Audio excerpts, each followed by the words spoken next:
Hello, everyone. This is Zach Putman, and I'm going to be going through one of the units on Scott Boulevard and setting it up for our drafting department.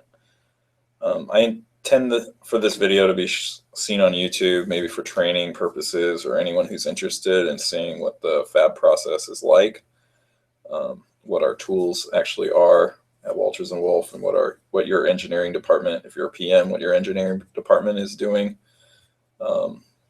And also maybe to help us learn what our steps are and improve the process overall. It's a live broadcast. I don't think anyone's watching because I didn't send out any sort of invitation, but I'm using this just to get this online. It'll probably be several parts. There might be hours and hours of this, but we'll just see how this goes.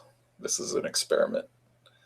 I've looked at this job a little bit. I helped the takeoff person do the metal takeoff for this. So I know a little bit about the job. I don't know what the current state is too much. I did look through some of the files earlier just to see what I was getting into. And so I know that I'm not just going to run into a bunch of questions and quit the video. So we'll just start. Not too sure where I'm going to start either, but I guess the first place to start is to open up the database. So this is our takeoff program. I'm going to open the existing database.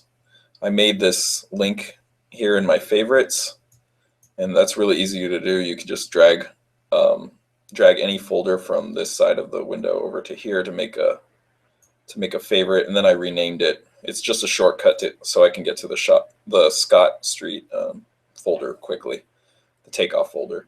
And in the takeoff folder, I only have two databases. This is the one used by Elena. I'm not going to touch that one. And then this looks like the only database I can choose from. So this is probably where all the data is right now. I'm going to open that one up.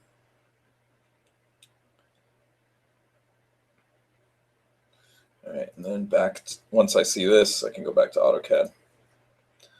I have here my Takeoff Properties window open. All you have to do is type out the command Takeoff Properties and it will open this guy. Also, I have my UD window open, which I'm going to refresh. And this is all the Scott detail data. And it looks like this is the takeoff data that Denisa did.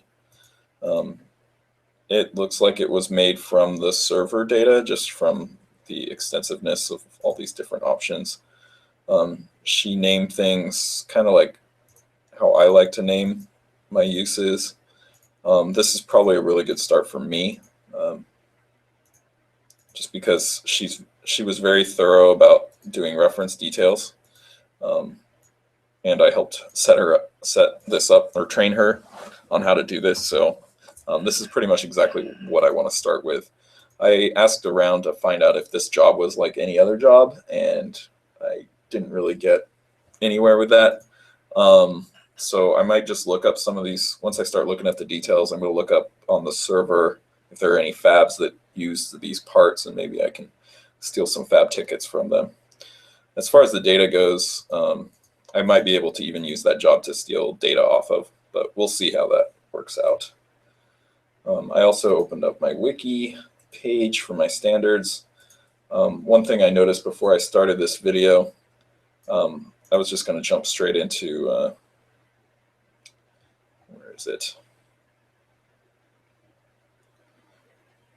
onto my fab ticket process.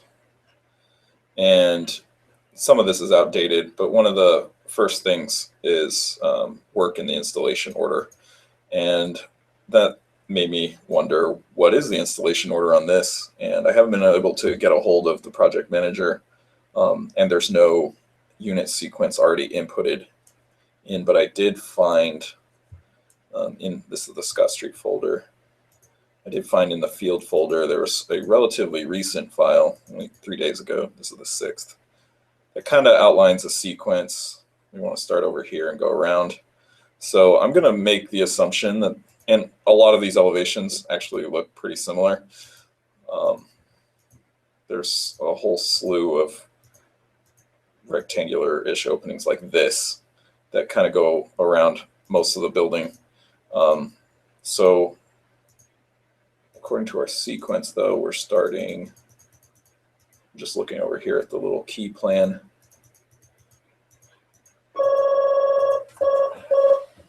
Sorry, that was my phone. I just killed it. Looks like we're starting somewhere over here. This is palette 1. This is page 209. And it looks like a curtain wall. So I'll probably start with a unit over here somewhere. That's probably my best guess without talking to the project manager where we're actually starting. This file's pretty recent, so I think that's a pretty good place to start. So on page 209. I don't want to set up a unit that's like at the end of the job, because that doesn't really help the person that's going to be taking this job over once I finish this setup. So I usually, for AutoCAD, especially when I'm working in one screen like I am for this video, I like to use just 2 AutoCAD windows. So I actually have 2. It's hard to tell. The screen's being weird. But I got 2 windows open. I got one for the elevation, and this one's going to be for the details. And I like to only have one open of each of those at a time. If I need to open up a different one, I always tend to close. And that's just so I don't have a million different windows. I can control tab between these 2 windows pretty easily. If I start having like 10 or 12 of them open, then I'm control tabbing a lot, or I'm going down to the Windows taskbar, and I don't really like to do that personally. So especially with only one screen, maybe if I was using the other screen, then I would do it a little differently. But for this, I'm going to go like this way. So this is going to be my detail sheet, and this is my elevations. And I guess we're going to start at 209. So I just QV'd to 209. Someone has this open. There's panels being done on this job right now, so it's probably Sherwin. He has it open.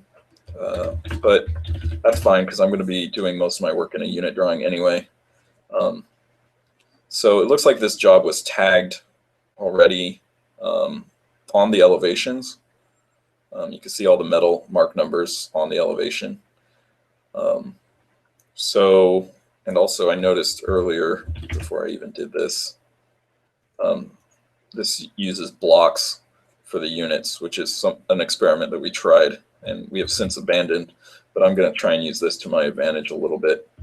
All these units aren't numbered, but it looks like these bay widths are the same, and looks like the details are typical going across. So these are probably all going to be the same unit. So if I help set up this unit, or maybe even this unit, I'm going to get a lot of bang for my buck.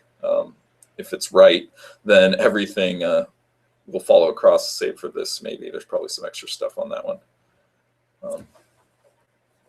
So let's just start. I'll start on this unit. So my first step is I'm going to need to give this a unit number, and I'm not actually going to tag this because it's a read-only drawing. So I'm just going to call this unit 1 and kind of keep that in my head. Eventually, my next step after I do this setup, I'm probably going to talk to the PM about a palette schedule for this thing. Also print out, do the location IDs and unit tags for everything, and then print those out so that the field can put whatever markups there were on that other file on top of it, so they have a nice palette schedule, and then we can release stuff.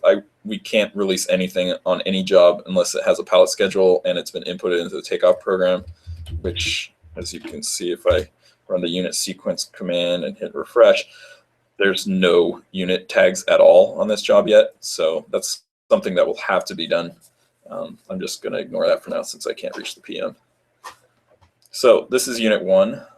So I'm going to start a new drawing. So I'm actually going to have a third AutoCAD window here, starting with my unit template. Starts out pretty empty. Well, it's going to be emptier now. And do lay on and erase everything. I think the quickest way to go from where I am to where I want to be is to start over. I can grab the block from the elevation and put it in here. It sounds like a good plan. I can also grab all the taglines and throw them in here. So I'm not even going to use the elevation generator. I will probably end up dropping in my detail bubbles from the library, and I'll probably have to dimension it over again. So maybe I'll just leave the detail bubbles and erase the and leave the dimensions as well and erase all the other stuff and get those from the actual elevation drawing in the block like that. So at least I have something. Okay, so let's grab this block. So I don't know if I should start here or up here. They're probably going to be effectively the same because usually our stack joints and our sills use the same parts. At least within the unit they use the same parts. So I'll just start down here. It seems like the other unit above here will be really easy to make if all these details are similar, i.e. this one and this one use the same sill part, then we're golden. So I'll copy this, and I want to copy it from, I usually copy it from here, because, or no, over here. Ooh, that's funny. Well, there's a little gap here, a feature that no one can see unless they're in AutoCAD and they zoom in. So I'm going to, hold on a sec, someone's at my door.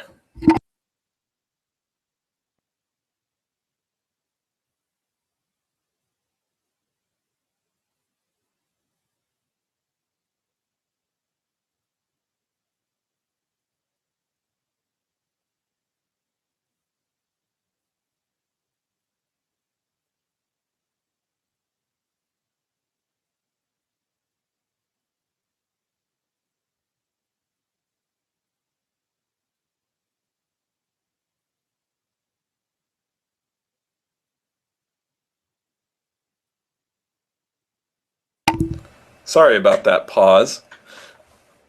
There's always fires. Anyways, okay, so I'm going to copy this guy. Use M2P. I want it to be dim point to dim point. I know the dim point at the sill isn't technically up here at the top, but that's the way we're going to do it in the unit drawing because just because it's easier. If we wanted to place all the units in here,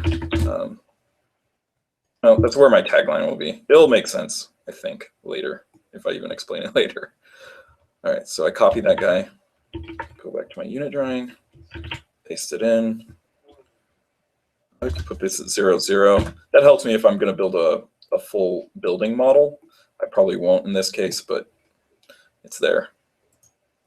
Now you could sit and play around with this thing and make it look all pretty, but I don't think the shop really cares about it looking pretty, so I'm going to leave it just like that. I'm going to move all this stuff, of course, but I'm not going to change what the drafter drew on their drawing. Like, it's more detailed than I even want it, so I'm certainly not going to change it to make it look super pretty. I'm just going to line up the corner here with, I don't know, this corner. All right, and then I'm going to just start moving stuff around. Wrong way. This light is kind of small up here, smaller, so I'll probably just mirror this guy. Can't really mirror because that will flip these two properties, so I'll just mirror it like this. Somewhere here, like that. Nice source.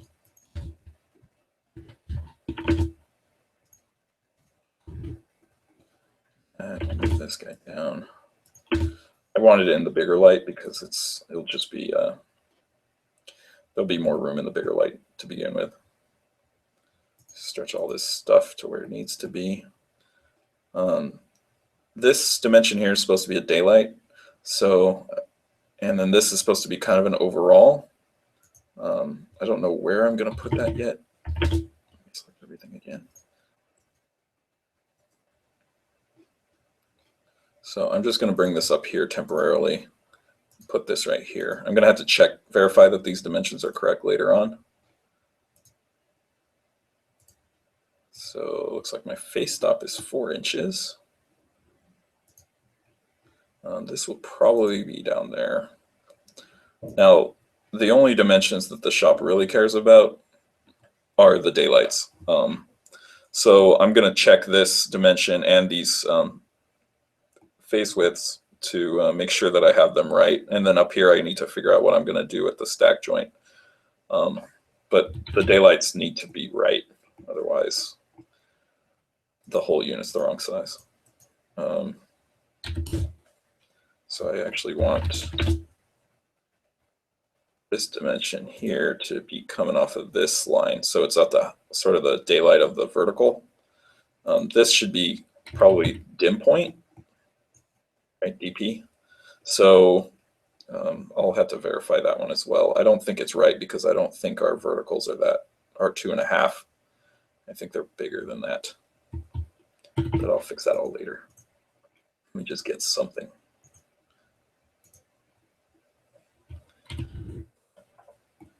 Right now, my daylight dimension vertically or horizontally is 55.25 inches. So let's go back here. I'm going to double check that with the dimension. So 4'10" from DP to DP is 4'10", which is 58 inches. And then I need to look at my details. 557. So this is going to be my detail sheet. I'm QV to 557. 1 on 557. So here it is. DP's in the middle. It's a 2 3/4. So my daylight is 1 3/8 away. So using my calculator, and I usually use this thing because I don't have a desk calculator. So I have 4'8", which is, or 4'10", which is 58 inches, minus 1 3/8 on both sides, which is 2.75, and I should have 55.25 for my daylight. So that's good. My DP up here should say 4'10", and this should say 1 3/4 or 1 3/8.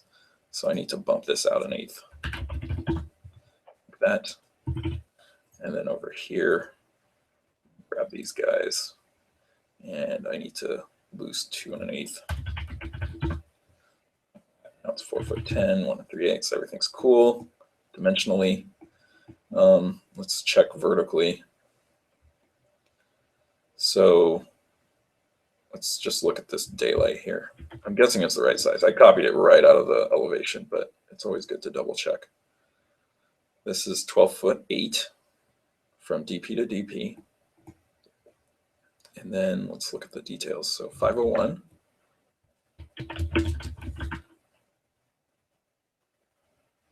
Here's one on 501. Looks like it's 5 1/4. Add those all together. 5 1/4 to the top of that. So let's put that in my calculator before I start forgetting these numbers. I've already forgotten. So 12'8".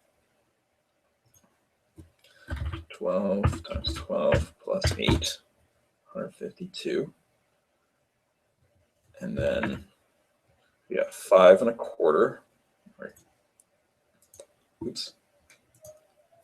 Minus 5 1/4. Let's check the stack joint, which is, or not the stack joint, but this horizontal here, 2 on 501, same page. So it's this guy. The dim point's up here, so I need to subtract another 4. Minus 4. So my face width is 4. That's the same as the one on my unit drawing, and I should have 142.75. Yep. Got my 4 inches there. And then over here, let's see what this is all about. So we're going from the top of this guy to, sorry, I should be control tabbing. To the top, which is 1 on 502. QV to 502. So my dim point's the top of horizontal again. 4 inches below that is the bottom of the face cover. My daylight's actually down here, so that's another 2 1/16. So let's put in all those numbers.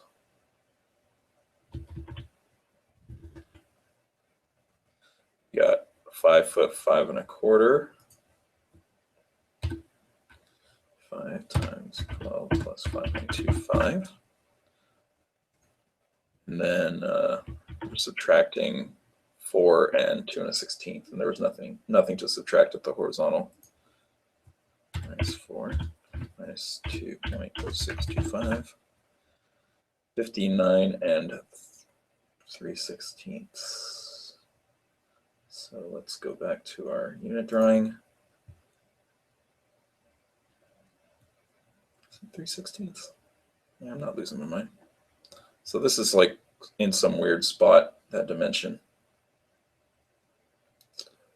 It might be interesting to see where that's actually coming from. It's definitely not that line. It might be one of these other lines. How far off am I?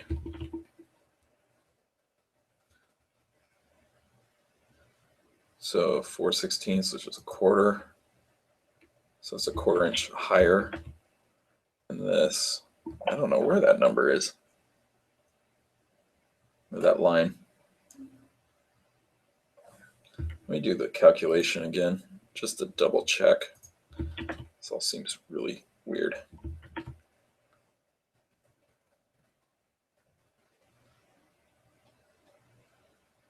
There's a 5 1/4 there. That's lower. Just measure this. That little hidden line is 5 and whatever that is. So it's some weird number where in reality we want it somewhere else. It's always interesting when you run into these kind of things. Well, let's see where the data that we already have places this thing. I like to place it here because if you're doing molded corner gasket, you want your glass tag to be here, so that the gasket tag ends up being that size. So I end up usually putting my head tagline right here at the inside daylight. But let's check this guy. So this is 1 on 502. This is the stack joint. This is at the head. There's already a layout here. This is the main head member. Offset has it at 3 7/16 below the top of it, below where the tagline is. Let's look where they put the tagline. So it actually looks like the tagline is at the bottom of the face cap, 4 inches below the top of the horizontal, like that. Yeah, 4 inches. So, oops. So they put it up here. That seems like a reasonable place to put it, but I don't know if that's represented on my unit drawing that I copied out, unless it's this line up here. So let's go back. Select this unit, see where all my lines are. No, that's not even part of the unit.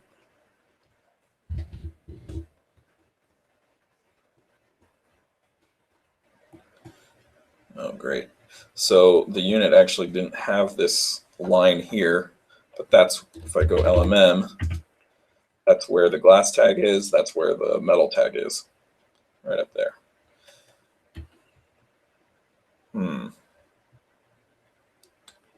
Maybe I should copy the taglines in and move the dimension up to it. Or I can decide to change the layout now and change all of the data for all of these heads here.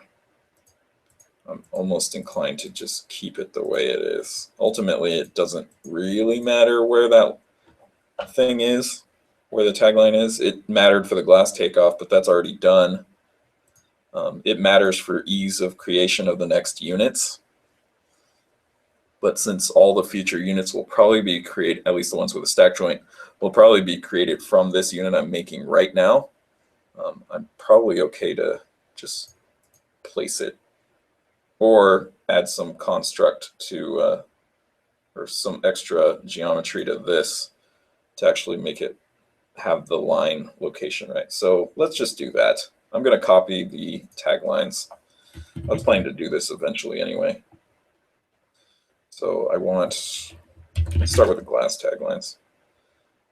Actually, yeah, let's just turn everything on.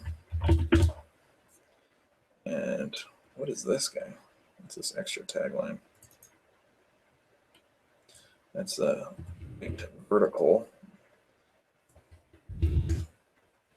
Okay, so it looks like the tags are $500,000 for the unit over here, and at the daylight for this unit over here. So it's kind of right side of mullion. That should be fine. So what I want to do to get all the tags here, I want to Control C, grab it from this point here, and I'm going to get the glass tag and metal tags there. This is the sill can. I don't want that. That's field use. I do want this first line here because that's the Inviso. If I get anything wrong at this point, I can just erase it from my unit drawing.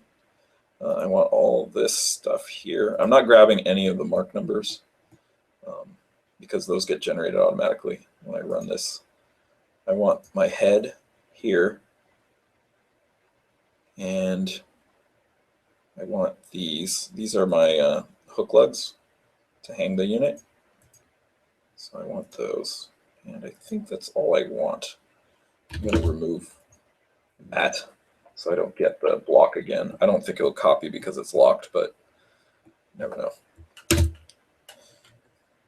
Because it's a block, it's easy to remove it. So I got those all on my clipboard, paste it all here, and I grabbed it from this point here. Place it right down there, and element. There we go. So it looks like we got all of them. So I'm going to make my daylight, or I'm going to put this. Can't have them all. Way on. I'm going to put this dimension up here to my tagline, which is, where did it go? Oh, that is it.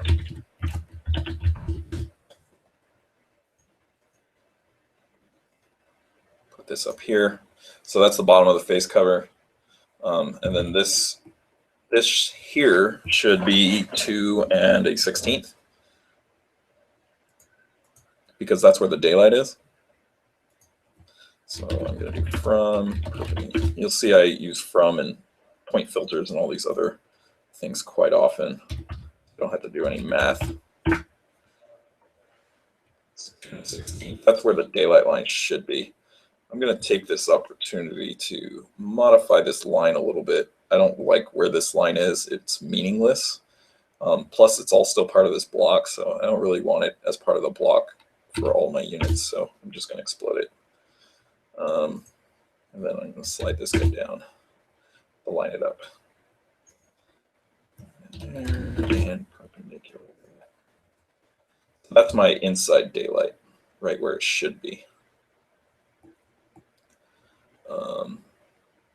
And this up here is kind of a meaningless location. It's not really DP. Maybe I should make that DP. Let's make this DP. It should be up 4. DP would be 4 inches above that line, right? That looks fine to me. We could draw extra stuff here, but I don't think anyone's really interested. This dimension here is mainly for checking, make sure that I drew this unit at the right size, and then this here also. That's all they're really used for. Even though DP is actually lower than this. It's kind of tricky. It's hard to say. Maybe I shouldn't call that DP.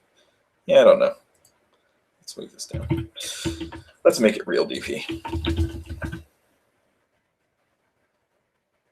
So right now it's pointed here. I need to drop it an extra 1 1/4.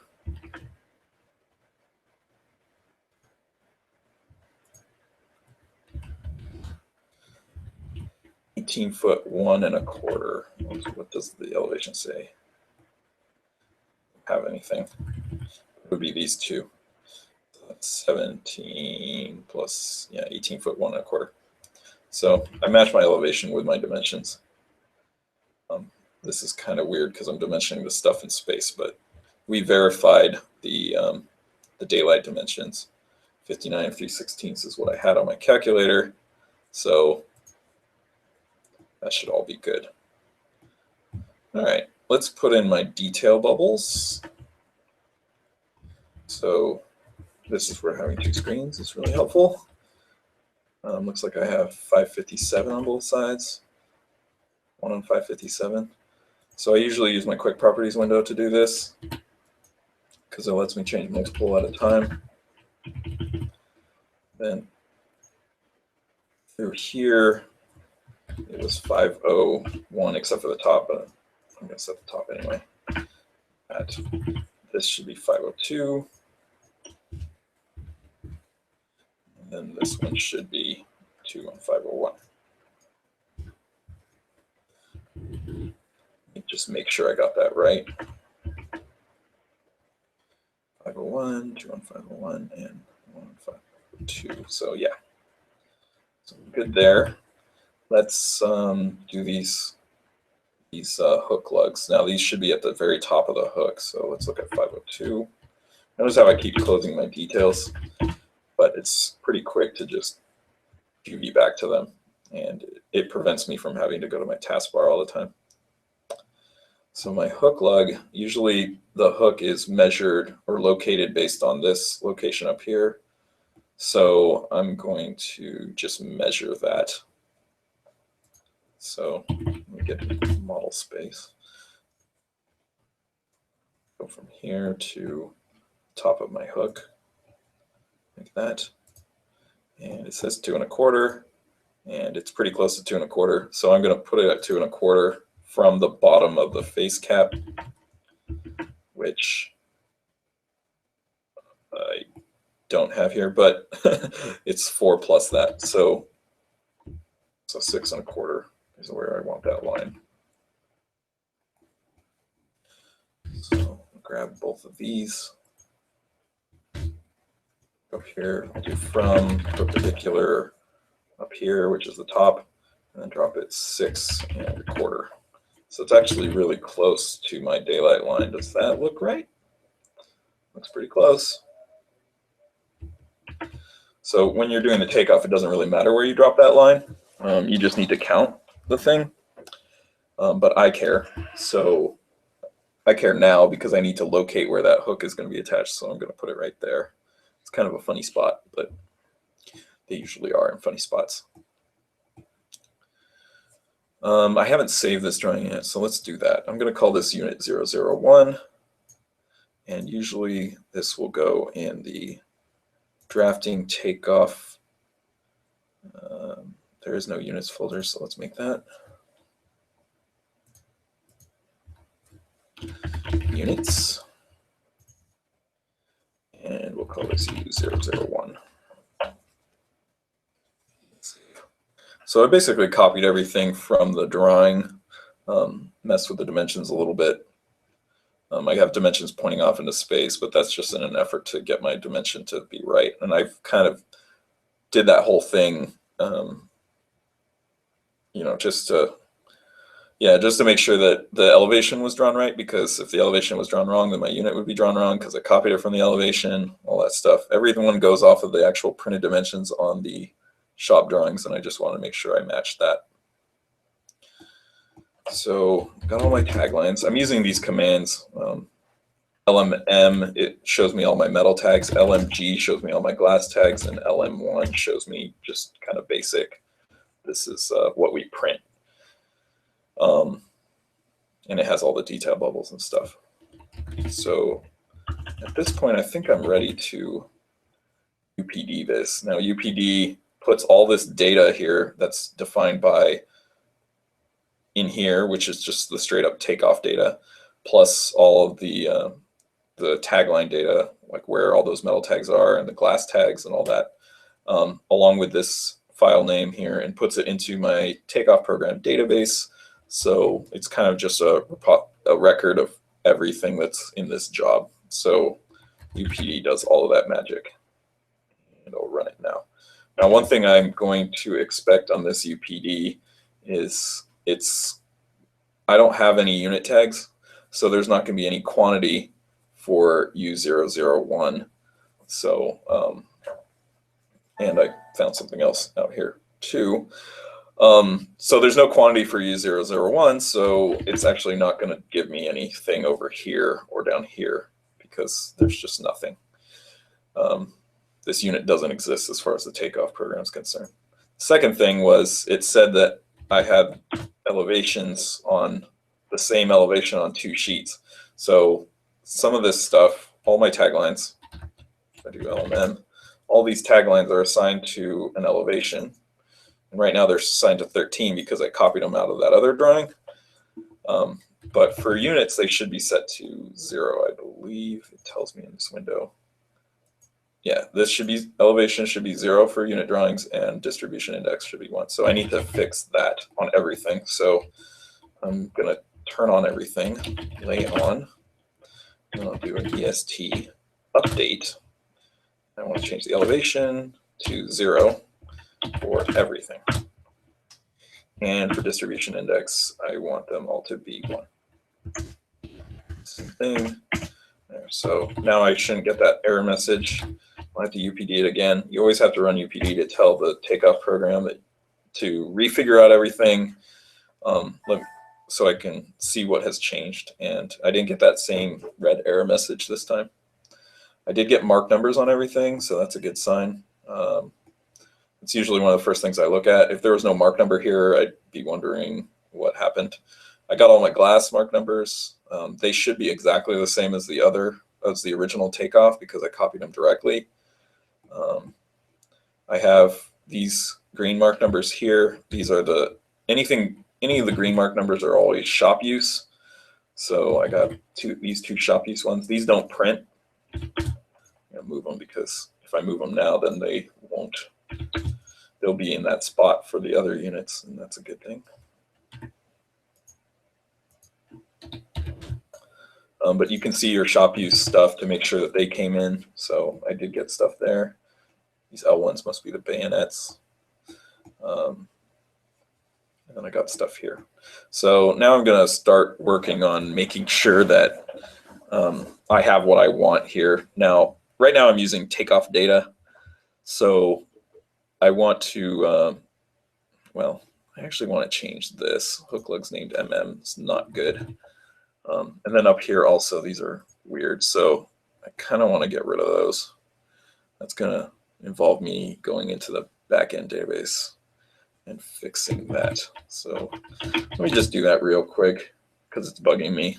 We try not to have any mark numbers that start with MM. It's kind of reserved for not real parts like notches. Sometimes we model notches as a part because the takeoff program can only track parts. It can't track notches in some situations. So we have to give them mark numbers. So there's a couple places I have to fix this in. Number 1 is the parts table here. I do not recommend people doing this, by the way, but since I'm me, I'm going to do it. So I can see here there's going to be a lot of these MMs. Now, for glass, we have established mark numbers. They've already been ordered, so I don't want to mess with the glass at all. For metal, there's no mark numbers out in the wild. This is where mark numbers get determined, is during the fab stage. So I'm tempted to just erase this whole thing. There's a lot of MMs in here, and I'd rather them say something else. So I'm just going to clear this off, and that will force the takeoff program to ask me what prefixes I want to use. Over here in the die info custom table, I can actually set a few of these. I'm not going to, though. I'm just going to leave them as like that. I think the program will ask me. If not, we'll have to go back. Then I have to also go to the metal table.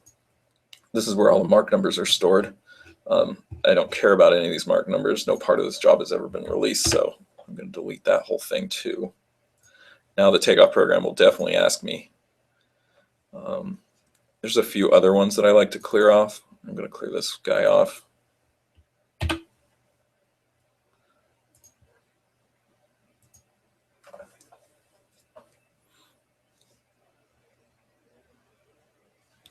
And let me just check over here. Yeah, the only break shapes that we had. Oh, there's this guy. That was an MM. I'm going to have to look up. I probably should have thought about this a little more before I did it, but we might want to save some of the break shape mark numbers because those might have already been ordered. Luckily, there's only a couple here, so I can look up on the order forms what mark numbers these used to be. These two are end dams, so they're kind of static, and then this one, I don't know about this one, but I can figure out what the prefix was and put those back in, so that's not a big deal. If this thing had a lot of break shapes, that would have been a problem, what I just did. I could probably pull them off of the door database or something if I really needed to. The rest of this stuff I can just leave. So let's UPD this again. And the takeoff program should ask me what I want my prefixes to be. If it doesn't, there it goes. So new parts detected without default prefixes. Use MM. No, I don't want to use MM. For BSED, I want to call it BS. It's our normal break shape. Actually, maybe BSED would be good. Yeah, let's do that. BSED. So the mark number will be BSED, and then we'll put a number, and then a dash, and then another number. So this will be BSED1. Yeah, it's not a standard prefix. I want to use it. I talked to Steve. We're supposed to have a standard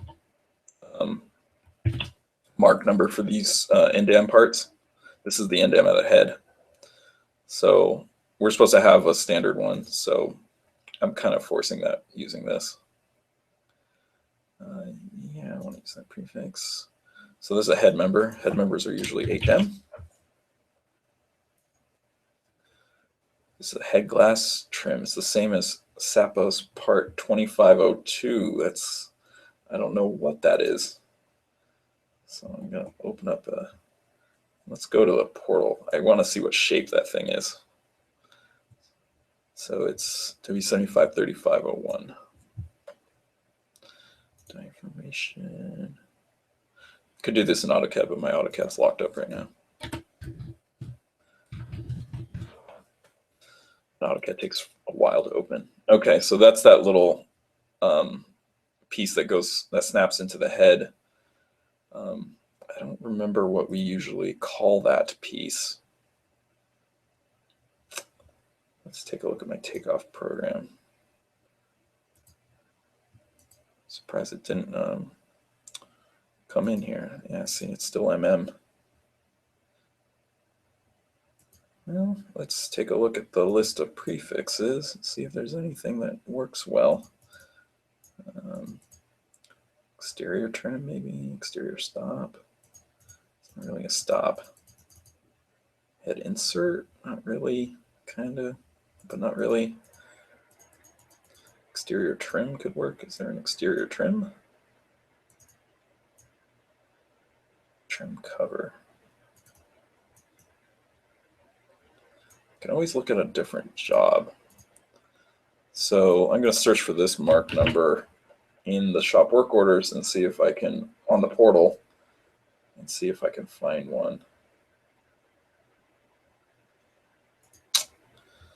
All right, so shop work orders. Search description for this guy. So there's a couple jobs here where it was done in. Let's take a look at one.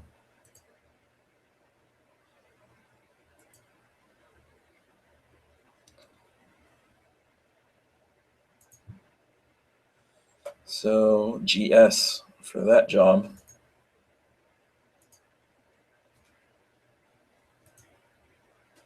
Oh, these are all the same job. This one isn't though. Let's see what this one says. VA. Oh, that's a creative name. Never heard of that. So I'm just going to use GS. That sounds fair. The glass stop. So back to AutoCAD. It'll be GS. Hook lug, I believe, is just L.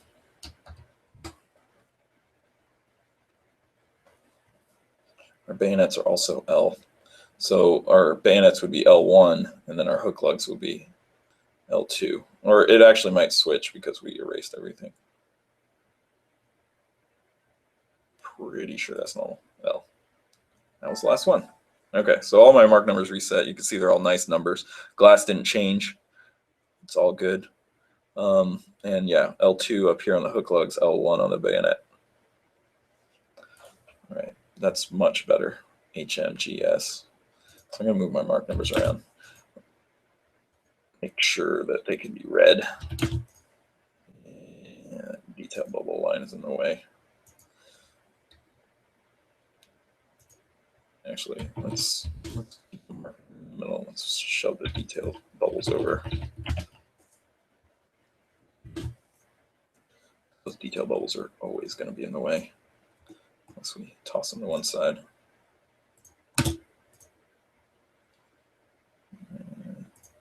That looks good. Yeah, looks almost good. Fiddly, I know. And even more fiddly.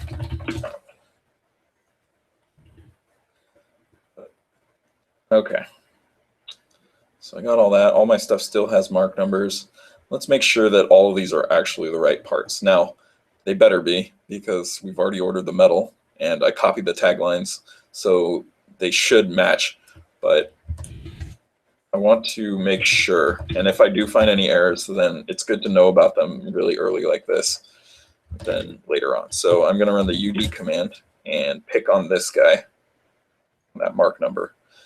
And it should take me directly to where this thing is defined. It's SIL 8N. It's using these parts here. Let's compare these parts to what's in 1 on 501.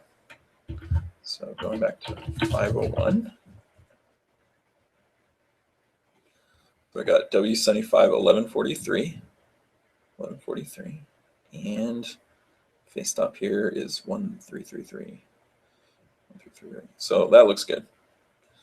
Let's check the horizontal. So UD on the mark number.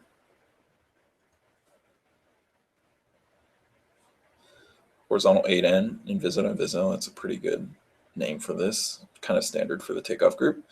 2131.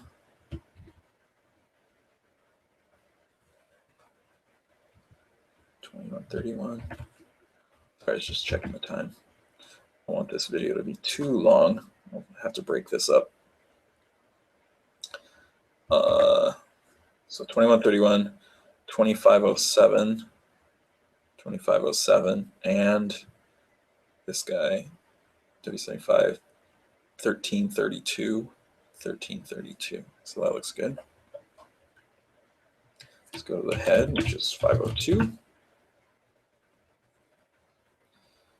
Just looking at these parts down here, it's 3119 and 3501. Oops. UD over to that data, 3501, 3119, so that's right. And then the verticals, 557, let me go there. So this is a split mullion, so this half is on the right side of my unit, and this half is on the left side. UD onto the right side first. The right side, or sorry, the right side of the mullion, left side of the unit. Invert L, left side of the unit, has 5150 and 5601. 5150 should be this guy over here. It's 5150, yes. And then I'll check the bayonets. Oh, actually, the bayonets are in this detail. 5601. And then lastly, you do this guy. This is 5151 and the same bayonet. And 5151 the same bayonet. So all the parts look great. Thank goodness, no problems.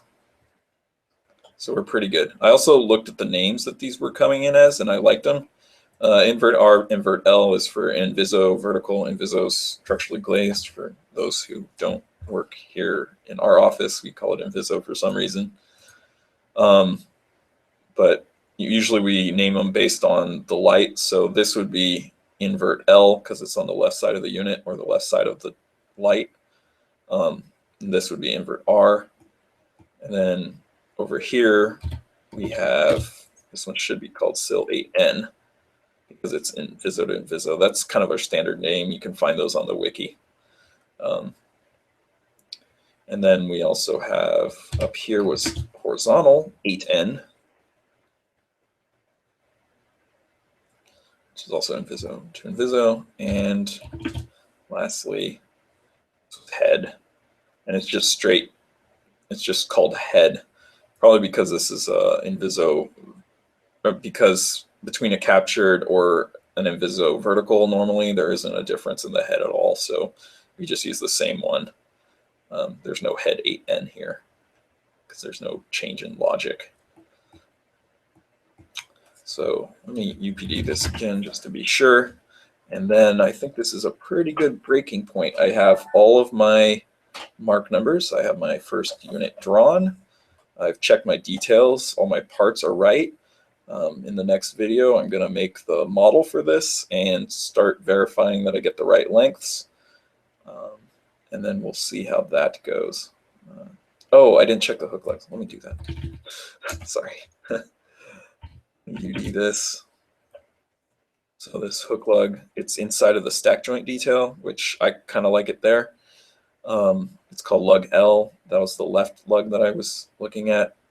And it's 5705. Let's check the stack joint detail.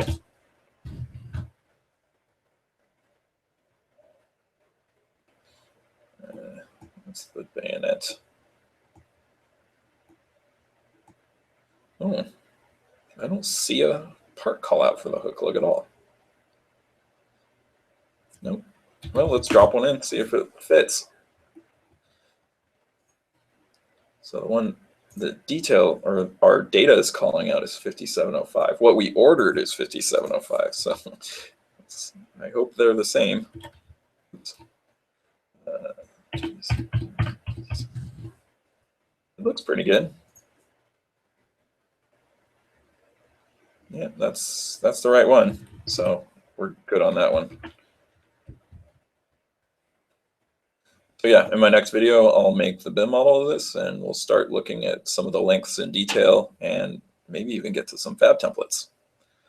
All right, thank you for watching.